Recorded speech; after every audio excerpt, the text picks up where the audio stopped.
मूल नृति, विनाश की देवी जिसका रूप छोटा या बड़ा हो सकता है।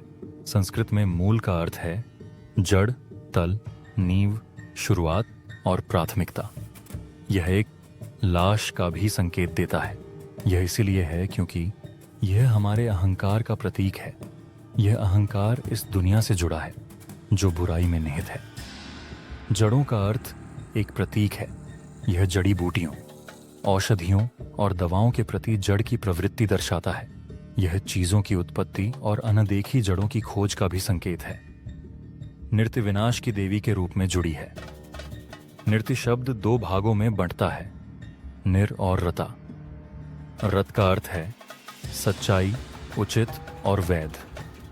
उपसर्ग का अर्थ है बिना। इसलिए नृत्य का अर्थ अन्याय, अनुचित और बुराई है। मूल मानवता को अराजकता और असीमित भावनाओं की ओर निर्देशित करता है। महाभारत में नृत्य को अधर्मा, अनैतिकता की पत्नी बताया गया है। उनके 3 बेटे हैं, भय, डर, महाभय, आतंक और अंतक, हत्या। अग्नि पुराण में नृत्य की पूजा तलवार के साथ और गधे पर चढ़कर करने का उल्लेख है। देवी भागवत का कहना है कि वह स्याही काला कृष्णंजन नामक शहर में निवास करती है। वह दर्द और पीड़ा का प्रतीक है। नृत्य विनाश में एक महिला और पुरुष दोनों रूपों में प्रकट होती है, रुद्र और रुद्राणी के रूप में। आर्डरा पर अध्याय में रुद्र की बात की जाती है। यह निश्चित रूप से याद रखे जाने की चीज है। हाउलिंग डिस्ट्रॉयर, रुद्र, आध्यात्मिक कार्यों में ध्यान देने के बाद शुभता में बदल जाता है। मूल प्रेरणा और संसाधनों का स्रोत है। यह मानवता को आध्यात्मिक खोज, जड़ों का पता लगाने की ओर प्रेरित करता है। यह भ्रम को तोड़ने और सतहिता को पार करने की दिशा में हमारी मदद करता है। विनाश को शुभता में बदलना अथर्ववेद में नृत्य को 2 रूपों में प्रदर्शित किया गया है। एक रूप भयावह है, जबकि दूसरा सुनहरा और समृद्ध। दुश्मनों, दूर चले जाओ। हम आपके तीरों को हटा देते हैं। हम आपको भली भांति जानते हैं।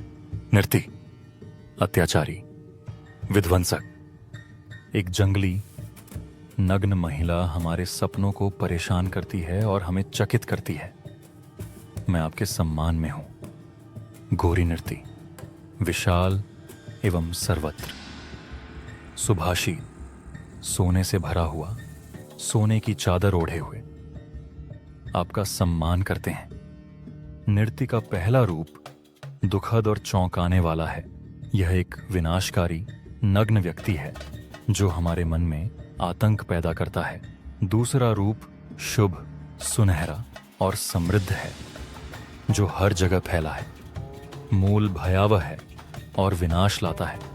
लेकिन जब हम एक नई सृष्टि के लिए विनाश को सम्मान देते हैं तो हम शुभ ऊर्जा प्राप्त करते हैं। जब विनाश होता है, चीजें छपटी हो जाती हैं, वे जमीन पर गिरती हैं, केवल जड़ें ही बचती हैं। लाशों या उनकी राख को धरती में समाहित कर दिया जाता है। विनाश नृत्य गहराई और विस्तार में मूल से जुड़ा है। विनाश की देवी हमारी जड़ों के माध्यम से कार्य करती है। बहुत से लोग विनाश नहीं चाहते, लेकिन यह संतुलन के लिए आवश्यक है। सकारात्मक और नकारात्मक का यह संतुलन हमें याद दिलाता है। मूल के माध्यम से हम उन सभी को समाप्त कर सकते हैं जो विनाश के योग्य हैं। हम अपनी सच्ची जड़ों की खोज कर सकते हैं और जो कुछ भी सतही है उसे नष्ट कर सकते हैं।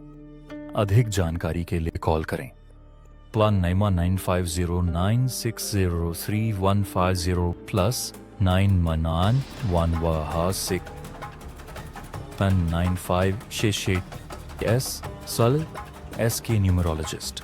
कॉम कृपया लाइक एंड सब्सक्राइब करें।